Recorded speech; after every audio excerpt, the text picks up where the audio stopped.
Hello students, management concepts and processes के एक fresh lecture में मैं आपको वेलकम करता हूं। आज के इस लेक्चर वीडियो में हम जिस टॉपिक के बारे में बात करेंगे वो है प्रिंसिपल्स ऑफ मैनेजमेंट। हमने प्रीवियस लेक्चर में बात की थी about the approaches to management. हमने क्लासिकल अप्रोच के बारे में बात किया, हमने नियो क्लासिकल अप्रोच की बात की थी, हमने लाइक जो मॉडर्न अप्रोचेस हैं उसकी भी बात की थी। पिछले लेक्चर वीडियो में हमने साइंटिफिक मैनेजमेंट के बारे में डिटेल डिस्कशन किया था और आज का ये जो लेक्चर वीडियो है यहाँ पर हम एडमिनिस्ट्रेटिव थ्योरी जो है मैनेजमेंट की, जो एडमिनिस्ट्रेटिव अप्रोच है जिसको कि हम मॉडर्न मैनेजमेंट अप्रोच के नाम से भी जानते हैं, उसके बारे में कुछ इंपॉर्टेंट पॉइंट्स कवर करने वाले हैं। वेल, हेनरी फियोल, अगर मैं ये नाम लेता हूं तो हेनरी फियोल इनको रिगार्ड किया जाता है as father of modern management. और हेनरी फियोल ने अपने जो उनका वर्क लाइफ रहा है, उन्होंने काफी कुछ इंपॉर्टेंट स्टडीज कैरी आउट की थी मैनेजमेंट के एस्पेक्ट में। बहुत सारे अलग अलग इंडस्ट्रियल अंडरटेकिंग्स को उन्होंने विजिट किया, वहां के वर्किंग को उन्होंने क्लोजली ऑब्जर्व किया, मॉनिटर किया और बेस्ड ऑन दैट वो जो उनका एक रिसर्च था, वो जो एक्सपेरिमेंट्स उन्होंने वहां पर जाके ऑब्जर्वेशन के थ्रू और वेरियस अदर मींस के थ्रू कैरी आउट किए थे, वहां से he has propounded certain principles. एक बुक उन्होंने पब्लिश किया था with the name general and industrial management और वहां पर he has propounded 14 principles of management. तो हेनरी फियोल का जो वर्क है मैनेजमेंट के फील्ड में, जो भी उनकी ऑब्जर्वेशन रही है, उस ऑब्जर्वेशन को उन्होंने समराइज करके उसका क्रक्स जो है उस बुक के अंदर मेंशन किया था। अकॉर्डिंग टू हेनरी फियोल, जब मैनेजमेंट की बात आती है तो मैनेजमेंट एक प्रोसेस की तरह है जहां पर देयर आर डिफरेंट एक्टिविटीज, है ना। हर इंडस्ट्रियल अंडरटेकिंग के अंदर, हर मैन्युफैक्चरिंग यूनिट में, या रादर अगर मैं कहूं बिजनेस के अंदर 6 मेजर एक्टिविटीज होती हैं। तो हेनरी फियोल ने पूरे मैनेजमेंट को एक्सप्लेन करने के लिए 6 एक्टिविटीज, 5 फंक्शंस और 14 प्रिंसिपल्स, ठीक है, इनको एक्सप्लेन किया हुआ है। 6 मेजर एक्टिविटीज जो कि इंडस्ट्रीज के अंदर परफॉर्म की जाती हैं, ये यहां पर मेंशन की हुई है। 6 एक्टिविटीज में टेक्निकल, कॉमर्शियल, फिर बात आती है आपकी financial, security, accounting and managerial. तो हर इंडस्ट्रियल अंडरटेकिंग में बाय एंड लार्ज ये एक्टिविटीज कॉमन होती है। तो जो भी कॉमनैलिटीज है वो आइडेंटिफाई करके हेनरी फियोल ने अपने इस बुक में मेंशन किया हुआ है। तो जो 6 जो मेन एक्टिविटीज इंडस्ट्रियल अंडरटेकिंग्स के अंदर परफॉर्म की जाती है वो है टेक्निकल रिलेटेड टू प्रोडक्शन, जो भी ट्रांसफॉर्मेशन होता है, जो भी गुड्स की मैन्युफैक्चरिंग होती है, जहां पर आप मशीन्स, टूल्स, टेक्निक्स, ठीक है, या टेक्नोलॉजी यूज करते हैं, वो सारी एक्टिविटीज को टेक्निकल एक्टिविटीज के नाम से मेंशन किया गया है, लेबल किया गया है। मेनली यहाँ पे टेक्निकल एक्टिविटी के अंदर प्रोडक्शन रिलेटेड एक्टिविटीज आती है। फिर कॉमर्शियल एक्टिविटीज की अगर मैं बात करता हूँ, बाइंग एंड सेलिंग, जहां पर exchange of goods, exchange of commodities होती है, जो भी रॉ मटेरियल आप परचेज करते हैं, ठीक है, तो वो जो एक्सचेंज होता है, ठीक है, या इवन जब मैं फिनिश गुड्स की बात करता हूं, तो जब फिनिश गुड्स को आप सेल आउट करते हो तो buying of raw material, selling of finish goods, ये जो है इस तरह की बाइंग और सेलिंग एक्टिविटीज जो है वो कमर्शियल एक्टिविटीज की तरह ट्रीट की गई है। देन अगर मैं सिक्योरिटी की बात करूं, फाइनेंशियल की अगर मैं बात करूं, financial activities are more concerned with money matters. तो जहां पर भी जो मनी है, मनी के फ्लो की अगर मैं बात करता हूं, मनी के सर्कुलेशन की बात करता हूं, अगर मैं कैश इनफ्लो की बात करता हूं, अगर मैं रेवेन्यू की बात करता हूं, या मैं अपने एक्सपेंसेस और एक्सपेंडिचर्स की बात करता हूं, तो क्या मेजर सोर्सेज होते हैं, किस तरह से मैं अपने कैपिटल को या इन्वेस्टमेंट को बेस्ट पॉसिबल वे में यूज करता हूं। तो ऑप्टिमम यूटिलाइजेशन ऑफ कैपिटल, वो जो चीजें हैं वो फाइनेंशियल एक्टिविटीज के हेड के अंदर जाएगा। किस तरह से आप अपने फंड्स का, अपने कैपिटल का यूज करते हैं, किन किन एवेन्यूज में आप इन्वेस्ट करते हो और कहां से आप रिटर्न्स जो है वो जनरेट करते हैं। तो रिटर्न ऑन इन्वेस्टमेंट वो फाइनेंशियल मैटर्स के अंदर जाएगा, फाइनेंशियल एक्टिविटीज। देन सिक्योरिटी, अगर मैं सिक्योरिटी की बात करता हूं तो वैसे तो सिक्योरिटी एक बहुत वेग सा टर्म है और इंडस्ट्रियल कंटेक्स्ट में, इंडस्ट्रीज के रिस्पेक्ट में, मैन्युफैक्चरिंग यूनिट्स के रिस्पेक्ट में, प्रोडक्शन प्लांट्स के रिस्पेक्ट में सिक्योरिटी जो है वो यूजुअली मशीन्स और मैन दोनों के रिस्पेक्ट में सिक्योरिटी की बात की जा सकती है। अगर मैं मशीन्स की सिक्योरिटी की बात करता हूं तो उनका प्रॉपर वियर एंड टियर जो मेंटेनेंस आप करते हैं तो वो मेंटेनेंस सिक्योरिटी के अंदर जाएगा। और अगर मैं लाइक मैन पावर की सिक्योरिटी की बात करता हूं, इट इज ऑब्वियस कि जब आप मशीन के साथ, टूल्स के साथ किसी तरह का काम करते हैं तो एक ऑब्वियस रिस्क वहां पर होता है, मिस हैपनिंग या एक्सीडेंट्स के चांसेस होते हैं। तो सिक्योरिटी जो है वो कवर करता है आपकी सेफ्टी, ठीक है। तो safety of workers at the work place वो इंश्योर करना, safety related equipments like activities, जहां पे मैं बात करूं तो बहुत सारे सेफ्टी इक्विपमेंट्स होते हैं, ठीक है। आपके हेलमेट से लेके ग्लव्स से लेके बहुत सारे ऐसे टूल्स आते हैं जो कि आपको मटेरियल हैंडलिंग पर्पस से या बाकी चीजों को हेल्प करते हैं, तो वो security. Then comes the accounting activities, mainly recording of financial transactions, जो भी आप फाइनेंशियल ट्रांजैक्शंस करते हैं उसकी record keeping, accounting. And then finally जो एक इंपॉर्टेंट टास्क या एक्टिविटी होती है इंडस्ट्रियल अंडरटेकिंग्स के अंदर वो है मैनेजरियल। और जब मैनेजरियल की बात करती है तो managerial activities mainly comprise of 5 different functions, जिसको कि फियोल ने planning, organising, commanding, coordinating and controlling इस तरह से मेंशन किया हुआ है, बताया हुआ है। तो planning, organising, commanding, coordinating and controlling already जो हम टॉपिक कवर कर चुके हैं फंक्शंस ऑफ मैनेजमेंट, वहां पर आपको ये सारे फंक्शंस मिल जाएंगे। So I am not repeating this कि ये क्या है क्या नहीं, आप पुराना जो लेक्चर वीडियो है वो इसके लिए रेफर कर सकते हैं। फिर जो हमारा मेन टॉपिक है that is principles of management. Henri Fayol ने 14 मंत्रास, मैं उनको प्रिंसिपल्स ना कहते हुए मैं उनको मंत्रास कह सकता हूं, management mantras. Like according to Henri Fayol, अगर आप किसी भी इंडस्ट्रियल अंडरटेकिंग को मैनेज करने की बात करते हैं, इंडस्ट्रीज के अंदर अपने वर्क को मैनेज करने की बात करते हैं, तो वहां पर you need to apply these 14 principles. ये 14 प्रिंसिपल्स एक तरह से लाइक सक्सेस मंत्रा या एक फॉर्मूला है कि पॉसिबिलिटीज पूरी होती है कि अगर आप इन प्रिंसिपल्स को अप्लाई करें तो you will get improved results. अब ये प्रिंसिपल्स क्या हैं, let's discuss them one by one. पहला जो प्रिंसिपल है that is division of work. बहुत सिंपल सा एक फंडामेंटल है, बहुत बेसिक सी चीज है। लाइक अगर आप किसी कॉम्प्लेक्स टास्क को अकेले करने जाते हैं, you won't be able to do it. वहीं पे अगर मैं उसी काम को डिस्ट्रीब्यूट कर दूं लोगों के अंदर तो इजी हो जाता है। तो पहला जो प्रिंसिपल फियोल ने कहा है वो यही है कि हमेशा आप क्या करें, अपने कॉम्प्लेक्स टास्क को स्मॉलर या फाइनर पार्ट्स में डिवाइड कर दें। डिवीजन ऑफ वर्क, काम को बांटना, ठीक है। ब्रेक डाउन करो, आप जो भी कॉम्प्लेक्स टास्क है उसको छोटे छोटे टास्क में हम ब्रेक डाउन करें और फिर हम उन छोटे छोटे टास्क को वन बाय वन कंप्लीट करें, तो हमारा जो कॉम्प्लेक्स टास्क है वो ऑटोमेटिकली अचीव हो जाएगा, कंप्लीट हो जाएगा।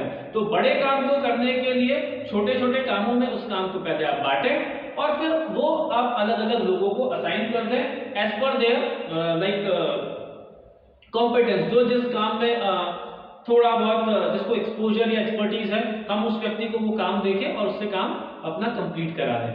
क्योंकि जैसे हमने देखा भी है, like management is all about getting things done through and with others. तो लोगों के साथ मिलके ही हमें काम कंप्लीट करना है। तो पहले बड़े काम को आप छोटे स्मॉलर पार्ट्स में ब्रेक डाउन करें और फिर आप अथॉरिटी और रिस्पॉन्सिबिलिटी लोगों को दें कि वो इंश्योर करें कि टाइमली वो जो भी वर्क है वो कंप्लीट हो पाए। तो सेकंड जो प्रिंसिपल उन्होंने फियोल ने सजेस्ट किया that is authority and responsibility. Merely task assignment वो आपका पर्पस सॉल्व नहीं करता है। जब भी हम किसी पर्सन को कोई टास्क देते हैं तो टास्क असाइन करने के साथ साथ हमें उसको कुछ राइट्स, कुछ प्रिविलेजेस भी देने हैं, जिससे कि वो उस वर्क को थोड़ा सा फ्रीली परफॉर्म कर पाए। तो एक फ्रीडम, एक डिग्री ऑफ फ्रीडम आपको देना होगा लोगों को, ताकि वो अपने काम को कंप्लीट कर पाए। और वो जो डिग्री ऑफ फ्रीडम है उसी को हमने यहाँ पे अथॉरिटी कहा है। और एट द सेम टाइम एक सेंस ऑफ रिस्पॉन्सिबिलिटी भी लोगों के अंदर हमें कहीं ना कहीं डेवलप करनी होती है, जिससे कि वो सिंसियरली अपने वर्क को कंप्लीट करें। तो अथॉरिटी आप उनको दें, at the same time you must held them responsible. At the end of the performance cycle आप उनसे क्वेश्चन करें, अगर वर्क कंप्लीट हुआ है तो आप उसका फीडबैक लें, अगर नहीं होता है तो you must ask them question, और उनके पास वो अकाउंटेबिलिटी होगी या आंसरेबिलिटी होगी कि वो आपको रिस्पॉन्ड करें, वो आपको प्रॉब्लम एरियाज हाईलाइट करके दें, जिससे कि नेक्स्ट टाइम आप और अच्छे से चीजों को मैनेज कर पाए। तो अथॉरिटी एंड रिस्पॉन्सिबिलिटी दोनों जो है it must go hand in hand. अगर अथॉरिटी दी गई है तो आप रिस्पॉन्सिबिलिटी लें और एक लाइक कमिटेड वे में हम उस वर्क को फुलफिल करें। देन कम्स, सॉरी यहां पे थोड़ा सा एक स्पेलिंग मिस्टेक है, आप उसको रेक्टिफाई कर लीजिएगा। इट इज डिसिप्लिन, ठीक है। तो डिसिप्लिन एक नेक्स्ट जो आपका प्रिंसिपल है, that is discipline, rules and regulations. But obvious है, जब भी मैं बात करता हूं कहीं किसी वर्क को कंप्लीट करने की, अगर मैंने आपको कोई टास्क दिया है और आप अगर सीरियस नहीं है towards that job, towards that work, तो आप उसके साथ कभी जस्टिस नहीं कर पाएंगे। अगर आप प्रॉपर रूल्स एंड रेगुलेशंस में रहते हुए सिंसियरिटी के साथ वर्क परफॉर्म करेंगे तो फार मोर बेटर रिजल्ट्स आप दे सकते हैं। तो it is all about maintaining discipline. तो आप वर्कर्स को एक डिसिप्लिन मैनर में रहना सिखाएं, और वर्कर जो है वो भी कहीं ना कहीं अपने अंदर सेल्फ डिसिप्लिन लेके आए, तो वो जो एक एनवायरनमेंट मिलेगा आपको, वहां पर आपको इंप्रूव्ड रिजल्ट्स भी मिलेंगे। तो मैनेजमेंट के लिए जो एक चीज एसेंशियल है वो है डिसिप्लिन्ड एनवायरनमेंट। तो डिसिप्लिन वो एक पॉइंट है। Than unity of command and unity of direction. Next जो दो प्रिंसिपल्स फ्यूअल ने सजेस्ट किया है, मोर और लेस वो एक जैसे साउंड करते हैं बट एक नहीं है। कई बारी हम उसमें कंफ्यूज हो जाते हैं, लाइक यूनिटी ऑफ कमांड क्या है और यूनिटी ऑफ डायरेक्शन क्या है। इसको समझने के लिए हम देख लें यूनिटी ऑफ कमांड। लाइक जो भी कमांड या इंस्ट्रक्शंस आपको मिल रहे हैं वो एक ही व्यक्ति से मिले। एग्जांपल्स हम देख सकते हैं, लाइक जब परेड होती है किसी तरह की, मार्च पास्ट जब होती है, तो वहां पर एक कमांडिंग ऑफिसर होता है जो इंस्ट्रक्शंस देता है, ठीक है, कब स्टार्ट करना है, कब लेफ्ट टर्न लेना है, कब राइट टर्न लेना है। लाइक उस तरह के इंस्ट्रक्शंस वो पास ऑन करता है, और एक पर्सन जो है वही लीड करके इंस्ट्रक्शंस देता है। सेम जो प्रिंसिपल है वो अप्लाई होना चाहिए कॉर्पोरेशंस के अंदर भी, इंडस्ट्रियल अंडरटेकिंग्स के अंदर भी, बिजनेसेस के अंदर भी, हर एम्प्लॉय के रेस्पेक्ट में। उसके कमांडिंग अथॉरिटी की जब हम बात करें तो सिर्फ वन एंड वन सुपरवाइजर। तो हम ऐसा भी बोल सकते हैं कि एम्प्लॉयज या वर्कर्स के लिए एक बॉस का concept, like the person must receive instructions from one and only one person, जो कि उसका इमीडिएट बॉस होगा।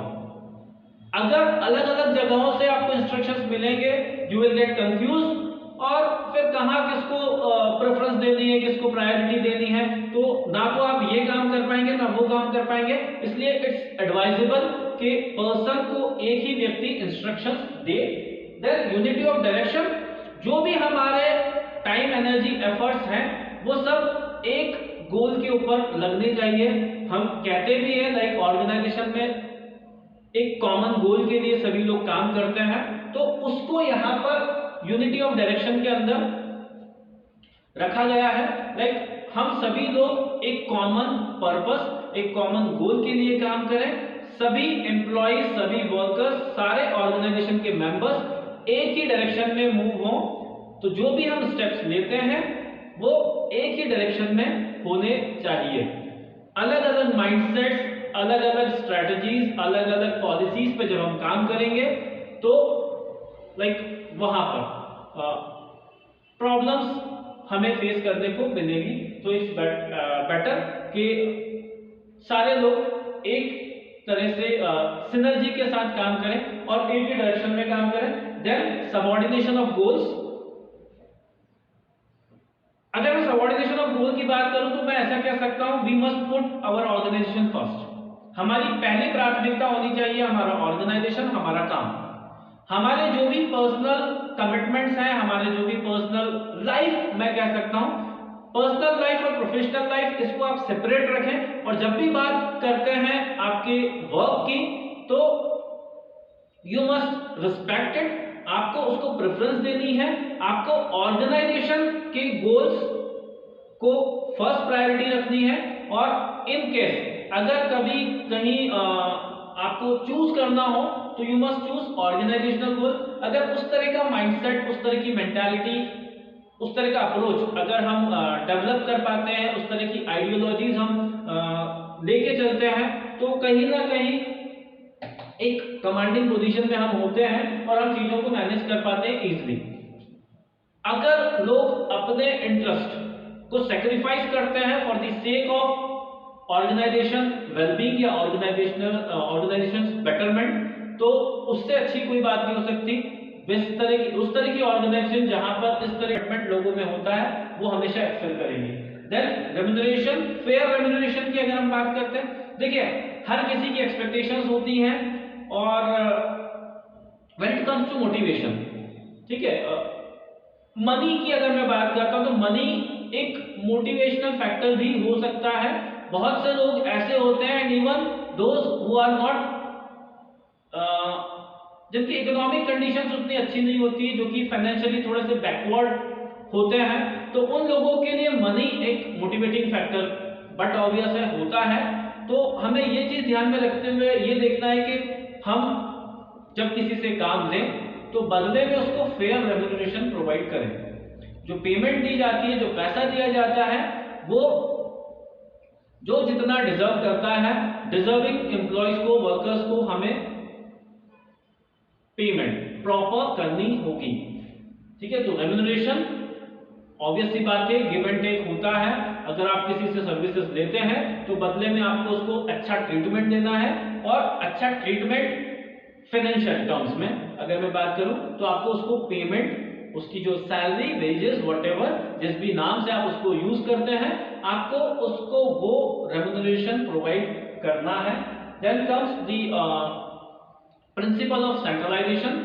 सेंट्रलाइजेशन और डिसेंट्रलाइजेशन, ये दोनों कॉन्सेप्ट्स आप इसमें ले सकते हैं। Like when it comes to transferring the power, अगर मैं अथॉरिटी की बात करता हूं, मैं पावर्स को ट्रांसफर करने की बात करता हूं, तो ट्रांसफरिंग योर पावर्स या राइट्स डाउन द लाइन, वो डिसेंट्रलाइजेशन होगा।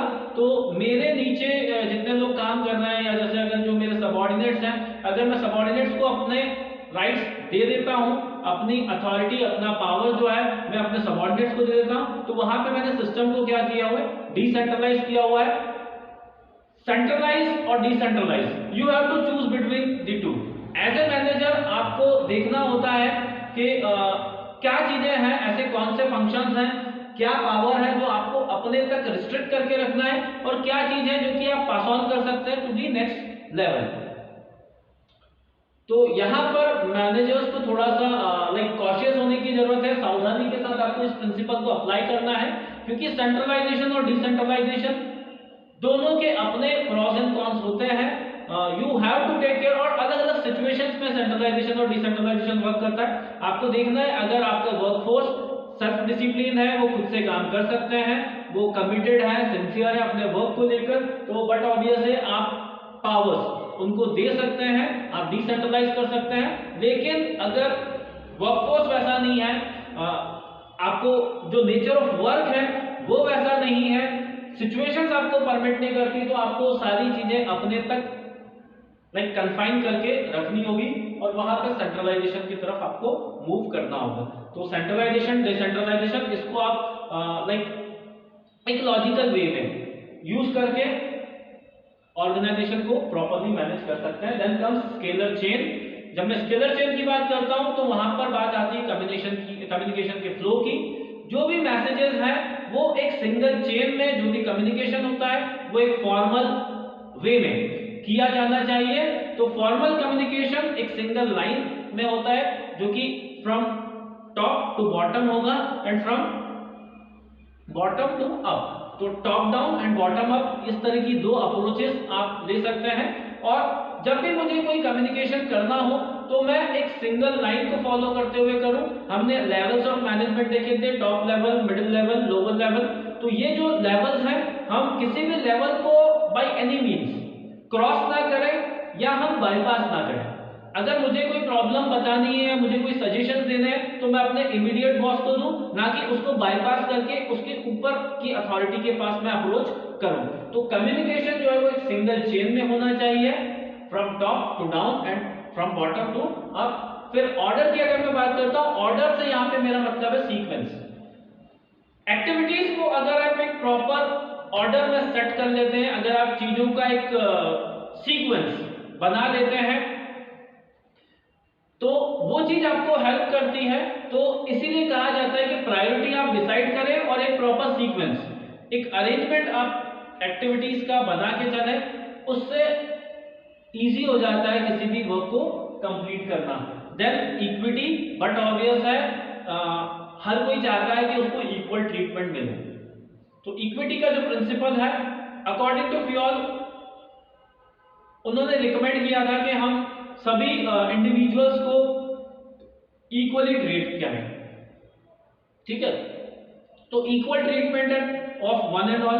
अगर कोई रूल बनाया गया है, कोई डिसिप्लिन की जब हम बात करते हैं तो रूल सभी के लिए एक जैसा होना चाहिए। किसी तरह की पार्शियलिटी, किसी भी तरह का डिस्पैरिटी या कोई भेदभाव वाली भावना जो है वो ऑर्गेनाइजेशन के अंदर या जो लीडर्स होते हैं या मैनेजर्स होते हैं उनके माइंड में नहीं होना चाहिए।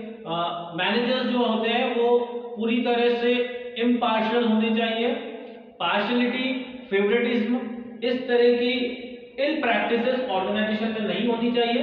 अगर हम इक्वली ट्रीट करेंगे, इक्विटी अगर हम बनाए रखेंगे तो हमें अच्छे रिजल्ट्स मिलेंगे। Then comes stability of tenure, एक सेंस ऑफ जॉब सिक्योरिटी। वो हमें हमारे वर्कर्स को, हमारे एम्प्लॉयज को ऑफर करने की जरूरत होती है।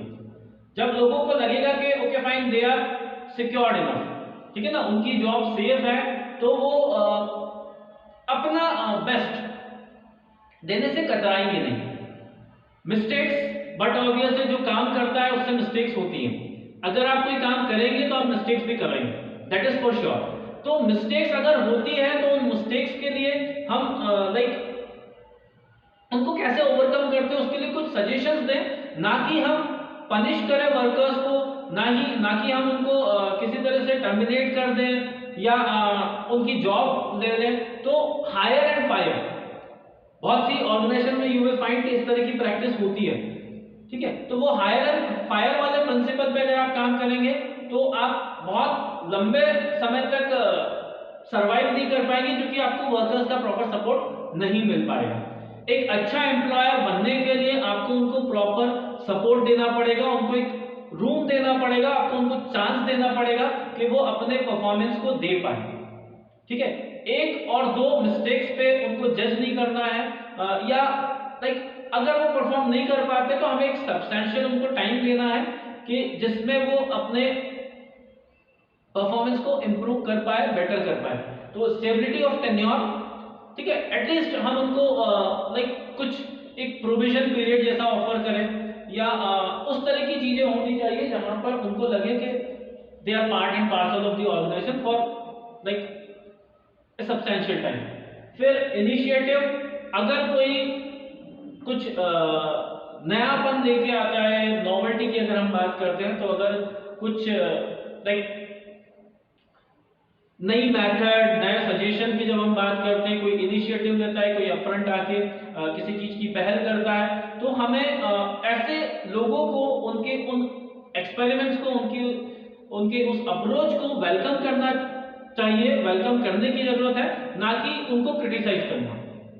बहुत सारे मैनेजर्स ऐसे होते हैं, बहुत सारे कॉर्पोरेट लीडर्स होते हैं जिनको कि लाइक डाउन दी लाइन नीचे से जो उनके लाइक सबऑर्डिनेट्स है, अगर वो किसी तरह का सजेशन देते हैं तो होता है कई लोग उसको ईगो के साथ ले लेते हैं, अपने ईगो पे ले लेते हैं और समहाउ वो एक अदरवाइज लेते हुए उनको रिप्रिमांड भी कर सकता है। तो हमें अगर कोई पर्सन ऑर्गेनाइजेशन के अंदर ऑर्गेनाइजेशन के बेटरमेंट के लिए कोई नया किसी तरह का इनपुट आपको देता है तो आपको उसको अप्रिशिएट करना है, ना कि उसको क्रिटिसाइज करना है। क्रिटिसिज्म से नेक्स्ट टाइम के लिए जो क्रिएटिविटी है आप उसको भी बंद कर देते हो। तो क्रिएटिविटी को बढ़ाने के लिए, लोगों के एक्सपेरिमेंटल अप्रोच को बढ़ाने के लिए हमें उनके इनिशिएटिव्स को लाइक अप्रिशिएट और एक्नॉलेज करने की जरूरत है, ना कि उसको किसी तरह से